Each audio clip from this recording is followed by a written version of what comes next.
اگر شما به فاطمه زهرا سلام الله علیها محبت داشته باشید، این فضیلت متعلق به شماست.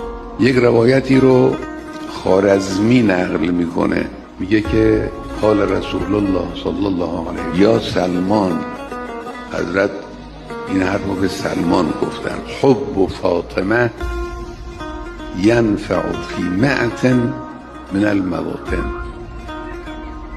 دوستی فاطمه من 100 جا به دردتون میخوره، یعنی 100 جا بعد از مرحله این نشأه دنیوی.